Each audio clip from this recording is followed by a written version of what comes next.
안녕하십니까. 도란성형외과 조재호, 정유석, 김윤근입니다. 오늘은 가슴 지방 이식에 대해서 다뤄보고자 합니다. 가슴 지방 이식은 어느 분이 하시면 좋을까요? 가슴 지방 이식은 엄청난 아이러니가 있는 수술입니다. 뭐냐면 가슴이 어느 정도 볼륨이 있는 사람은 지방을 많이 이식할 수 있고요. 가슴에 볼륨이 없는 사람은 지방 이식이 더 필요한데 지방을 많이 이식할 수가 그렇죠. 없습니다. 진짜 아이러니하죠. 가슴이 적절히 볼륨이 있는 분들이 또 몸 전체에 지방이 있어요. 그래서 우리 입장에서는 지방 채취하기가 용이한 분이 가슴이 크고 채취하기 어려우신 분이 가슴에 지방 이식을 많이 해야 되는 또 아이러니가 있습니다. 그러면 이제 어떤 분이 해야 되는지는 답이 나와 있네요. 가슴 지방 이식은 가장 보편적으로 알고 있는 거는 작은 분들이죠. 그렇죠. 뭐. 근데 이제 우리가 보형물을 이용하는 경우하고는 조금 이제 다른 개념으로 그렇죠. 접근을 하게 되는데요. 보형물 같은 경우는 물론 이제 모양도 예뻐야 되지만 목표가 볼륨. 근데 이제 지방 이식은 메인 목표는 모양이라는 측면이 더 강하죠. 그래서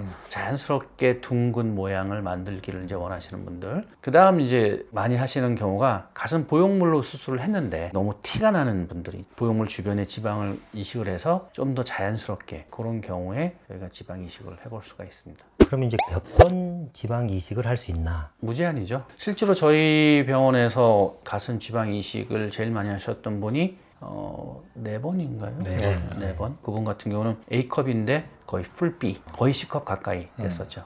그러면 마른 사람은 어떠냐? 마른 분들이 아무래도 지방을 채취하기가 어렵죠. 어렵죠. 지방만 충분하다면, 채취할 수 있는 지방은 충분하다면 마르신 분들도 가슴에 이식을 하는 건 크게 문제는 없는데 아무래도 이제 마르신 분들이 제한된 지방을 갖고 이식을 해야 되는 경우가 있어서 만족스럽지 못한 경우가 종종 있습니다. 그렇지만은 두 원장님께서 채취를 잘 해줘갖고 가끔 이제 농담으로 두 원장님은 미라에서도 지방을 채취한다고 이제 말씀을 가끔 드리는데 사실 이제 그런 경우는 특정 부분에서 지방을 채취하는 게 아니라 거의 흡입하는 것처럼 지방을 이제 채취를 하죠. 그래서 지방 이식은 극도로 마르지 않으면은 웬만한 경우는 다 가능하다고 보고 있습니다.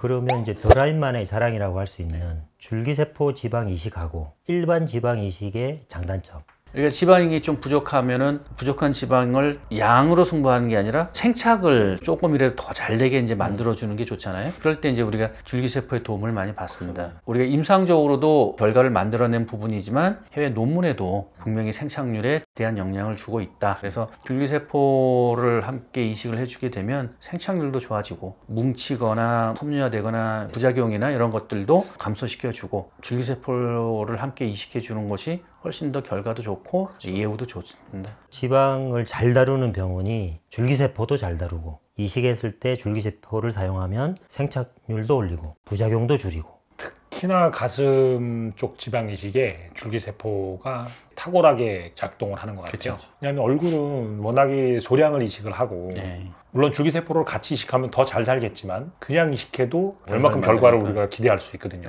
근데 이제 가슴 같은 경우는 진짜 지방 한 톨 한 톨이 정말 아쉬운 경우가 많아요. 그래서 그런 경우에는 최대한 살린다. 그리고 날씬한 사람이라 하더라도 전에 지방 흡입을 하지 않았다면 충분한 양을 뽑을 수 있습니다. 이것저것 받으셨으면 그때는 너무 힘들어요. 그렇지만 않으면은 어지간한 지방량은 충분히 확보할 수 있으니까 꼭 마른 분이라고 해서 가슴 지방 이식을 고려하지 않을 이유는 없는 것 같다. 그렇죠. 그리고 이제 지방 이식을 했으면 잠자는 자세 혹은 압박복 착용 이런 게 궁금하다고 하시거든요. 뻑뻑 큰 의미는 없는 것 같아요. 없다. 이식한 부위를 조금 차갑게 유지를 시켜주는 것을 권하고 있어요. 그래서 한 2주 정도를 약간 차갑게 유지해 주는 게 좋다 이렇게 설명을 드리고 있고 혈관이 연결돼서 자리를 잡는데 한 2, 3주 걸리고 새로 만들어진 혈관이 정상 혈관처럼 자리 딱 잡는데 6주에서 8주 정도 걸리거든요. 한 달 정도만 엎드려서 꽉 눌리는 것만 조심하시면 한 달 이후에는 충분히 문제 없지 않을까 생각이 돼요. 그리고 우리 몸이 알아서 보호 자세로 엎드려서 자다가도 이러면 안 되지 그리고 다시 돌아눕는 그런 지혜가 있지 않겠습니까? 약간 뒤척이는 건 괜찮다. 예, 전혀 문제 없습니다. 그러면 괜찮다. 자, 오늘은 가슴 줄기세포 지방 이식에 대해서 알아봤습니다. 오늘 내용이 도움이 되셨다면 구독, 좋아요. 알림 설정 부탁드립니다. 안녕.